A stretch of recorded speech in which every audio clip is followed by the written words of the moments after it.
ინიციატივა ჯერ საქართველოს წარმომადგენელი ნიკოლოზ ხატიაშვილია ჩვენთან ერთად. გამარჯობა ბატონ ნიკოლოზ და მადლობა რომ შემოგვერთით. მოგესალმებით, მადლობა. ბატონ ნიკოლოზ, გადაცემის ამ ნაწილში მოდით მსოფლიო პოლიტიკური პროცესები მიმოვიხილოთ. პირველ რიგში კი ამერიკის შეერთებულ შტატებსა და ირანს შორის გამართული მოლაპარაკებების პირველი რაუნდი, რომელიც გუშინ შვეიცარიაში შედგა პაკისტანისა და კატარის დელეგაციების მონაწილეობით და სხვა შორის როგორც თავად პაკისტანის და კატარის მხარეების მიერ გავრცელებული განცხადებიდან ვიგებთ, მოლაპარაკებები დადებით და კონსტრუქციულ ატმოსფეროში ჩატარდა და მიღწეულია იმედის მომცემი პროგრესი. მათივე განცხადებაში ვკითხულობთ იმასაც, რომ მაღალი დონის კომიტეტი 60 დღის ვადაში საბოლოო შეთანხმების მიღწევის საგზაო რუკაზე შეთანხმდა. აი იმ ინფორმაციის გათვალისწინებით, რაც მედიაში ვრცელდება, როგორ უნდა შეფასდეს ვაშინგტონსა და თეირანს შორის შვეიცარიაში გუშინ გამართული მოლაპარაკებები და აქვე ხო ომის დასრულებაზე შეთანხმების მიუხედავად ისევ არ კარგავს აქტუალურობას კითხვა, რამდენად ნიშნავს ეს შეთანხმება კონფლიქტის რეალურ და საბოლოო დასრულებას. აი რა იქნება მომავალში, როგორ ფიქრობთ, როგორ შეიძლება წავიდეს ასე ვთქვათ ირან-ამერიკის ურთიერთობა და რაც მთავარია, რამდენად არსებობს აი ამ კონფლიქტის განახლების რისკი. დიახ, ძალიან საინტერესო პროცესები ვითარდება ირან-ამერიკის ურთიერთობების კონტექსტში, თუმცა უნდა ითქვას, რომ ბოლო თვეების განმავლობაში ჩვენ ნახეთ არაერთი მცდელობა იმისა, რომ გარკვეული შეთანხმება მიღწეული იყო, იგივე როგორც ფორმალურად, ასევე არაფორმალურად, თუმცა საბოლოო ჯამში ჩვენ ხედავთ, რომ წინა თვეების გამოცდილების გათვალისწინებით არც ერთმა ამ შეთანხმებამ არ იმუშავა.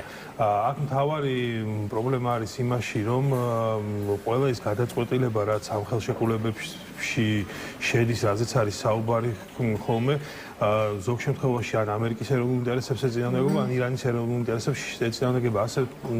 ასე რომ საერთო კონსენსუსის და ენის გამონახვა და ისეთ საკითხებზე შეჯამება და შეთანხმება, რაც ორივე მხარის ინტერესებში იქნება, ძალიან რთულ პროცესად მეჩვენება. აი შეთანხმების დღევანდელი დიახ დაასრულეთ და ხო, ანუ არ არის გამორიცხული ისევ ჩვენ ვიხილოთ რაღაც მემორანდუმის გაფორმებაც, შეიძლება გარკვეული შეთანხმებაც გაფორმდეს, თუმცა მან ერთი მნიშვნელოვანი ფაქტორი არის ის, რომ რამდენად მოხდება ამ შეთანხმების აღსრულება, იმიტომ რომ ჩვენ ვნახეთ მაგალითად ჰორმუზის სრუტესთან დაკავშირებით, რომ მოხდა შეთანხმება, გაფორმდა კონკრეტული მემორანდუმი, თუმცა მეორე დღეს ჰორმუზის სრუტე ისევ ჩაიკეტა.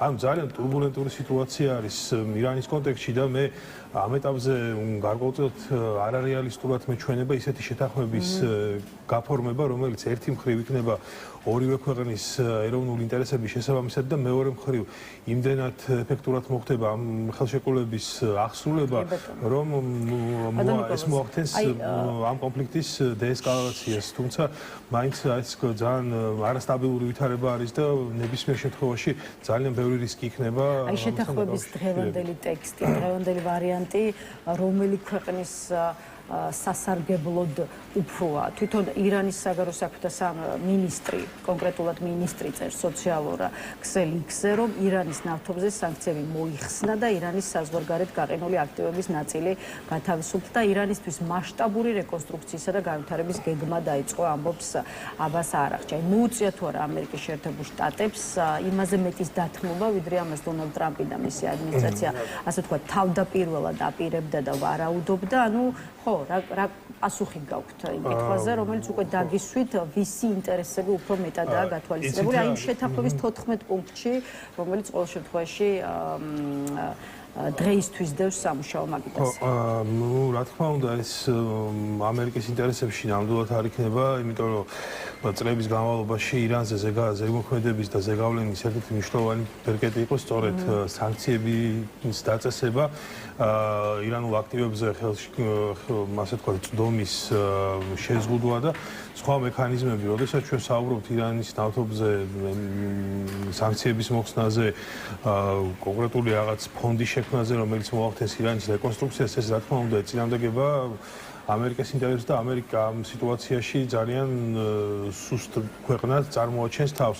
თუმცა კიდევ ერთხელ ვიმეორებ, რომ ეს არ ამგონია საბოლოო ჩანაწერი იყოს, ან საბოლოო გადაწყვეტილება იყოს და ამ პროცესს კიდე ექნება ალბათ გაგრძელება, თუმცა მნიშვნელოვანი არის ის, რომ თუ თქვათ ამ პირობებში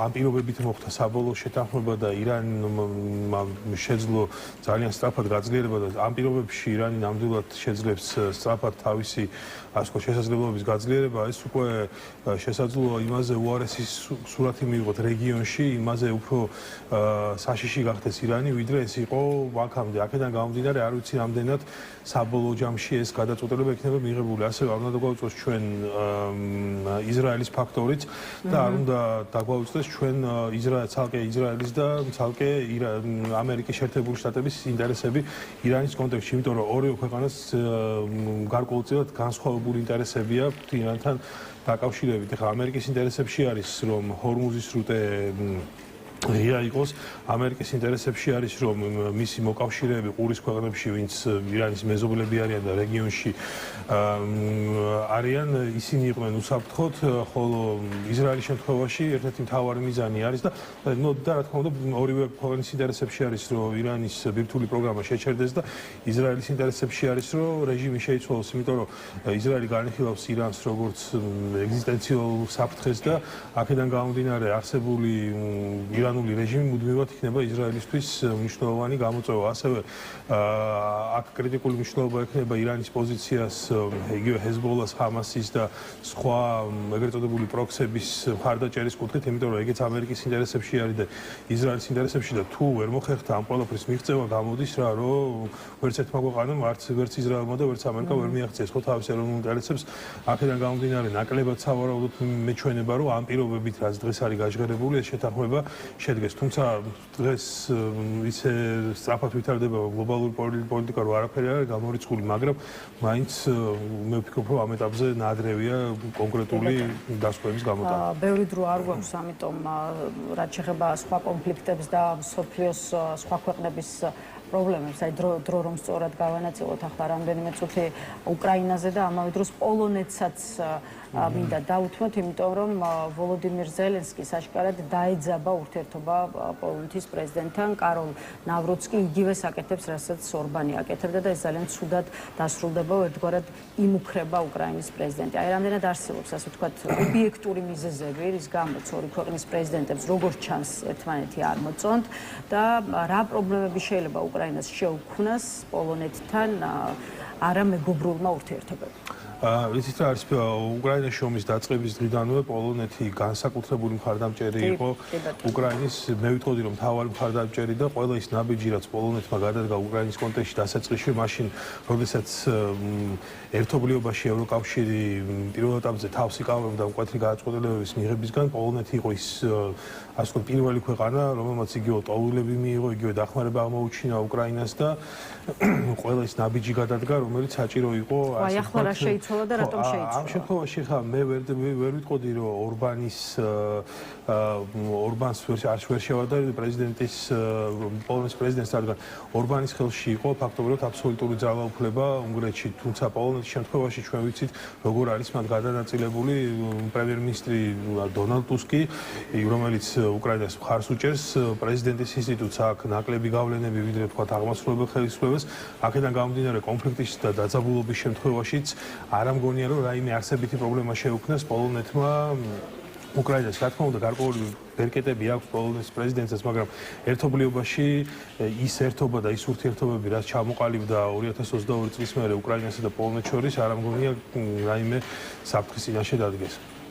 კეთილი, რაც შეეხება თვითონ უკრაინა-რუსეთის ომს, მოსკოვზე შეტევა გრძელდება, დღეს დილითაც გავიგეთ მედიით, რომ უკრაინა თავდასხმას განაგრძობს, რის გამოც მოსკოვის აეროპორტებში ისევ შეზღუდვებია დაწესებული, მეტიც, როგორც ვოლოდიმირ ზელენსკი აცხადებს, უფრო შორს წავლენ, როცა საქმე ეხება მოსკოვზე თავდასხმას. აი რა შეფასების გაკეთების საფუძველს იძლევა სიტუაციის ასე შემბრუნება და აქვე აი კრემლის პროპაგანდისტებისგან გვესმის განცხადებები, რომ მოსკოვი უკრაინა რუსეთის ომში ჩაერთვა. აი მართლაც მთელი ამ პერიოდის განმავლობაში ჩანდა, რომ მოსკოვი ერთგვარად იზოლირებული, განცალკევებული იყო, ხო?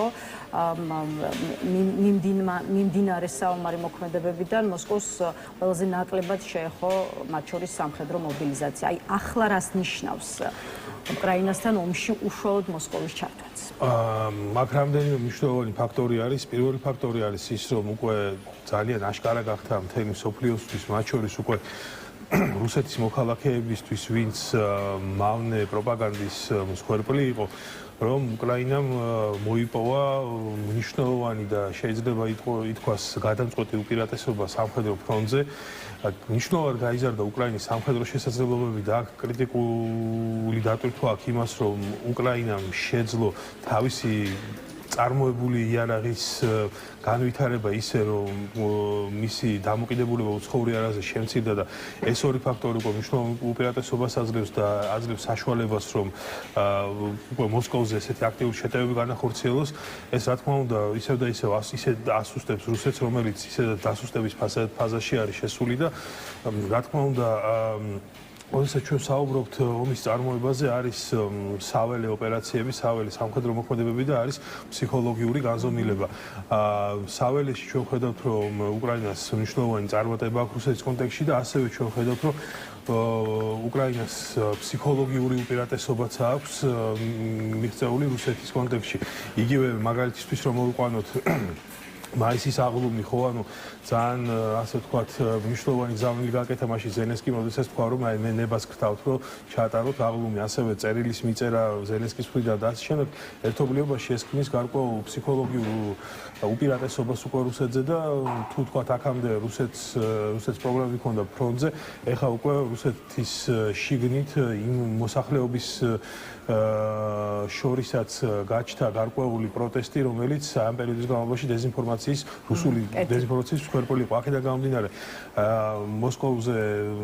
მოსკოვის ფაქტორი ძალიან მნიშვნელოვანია, შეიძლება მოკლე საშუალო პერსპექტივაში გარდამტეხიც აღმოჩნდეს უკრაინის ომთან დაკავშირებით და რაც თავარია, უშუალოდ უკვე რუსეთის მოქალაქეები თავის თავზე განიცდიან და თვითონ ხედავენ ამ ომის შედეგებს. კი ბატონო, ბოლო კითხვა და კიდევ ერთი ქვეყნის შესახებ, ახლა გითხარით რა ხდება დიდ ბრიტანეთში, იმიტომ რომ მედიის ინფორმაციით კირ სტარმერმა დღეს შესაძლოა ბრიტანეთის პრემიერ-მინისტრის თანამდებობიდან გადადგომის შესახებ გამოაცხადოს. სხვა შორის ამ ინფორმაციას დონალდ ტრამპიც ეხმაურება და ასეთ რამეს წერს. კირ სტარმერი გაერთიანებული სამეფოს პრემიერ-მინისტრის თანამდებობიდან გადადგება მან სრული კრახი განიცადა და წარმატებებს უსურვებო. ბოლოს ამასაც აყოლებს ამერიკის შეერთებული შტატების პრეზიდენტი. აი რამდენად შეიძლება ტრამპს დავეთანხმოთ, რომ სტარმერმა კრახი განიცადა და რატომ შეიძლება ის პოსტიდან მიდიოდეს? იცით რა არის სტარმერის წასვლასთან დაკავშირებით უკვე დიდი ხანია ვრცელდება ინფორმაცია მის სავარაუდო გადადგომასთან დაკავშირებით. ეს ინფორმაცია გაჟღერდა ასევე ერთი თვის წინ. არ გამოურიცხავ, რა თქმა უნდა, ეს ნაბიჯი გადაიდგას, იმიტომ რომ რეალურად ბრიტანეთში გარკვეული გამოწვევები არსებობს. ეს ბოლომდე ვერ დავეთანხმები, რომ მას სრული კრახი განიცადა, იყო დადებითი ტენდენციებიც, იყო რა თქმა უნდა უარყოფითი ტენდენციებიც, თუმცა ჩვენ ვიცით, რომ დიდი ბრიტანეთი არის დემოკრატიული ქვეყანა,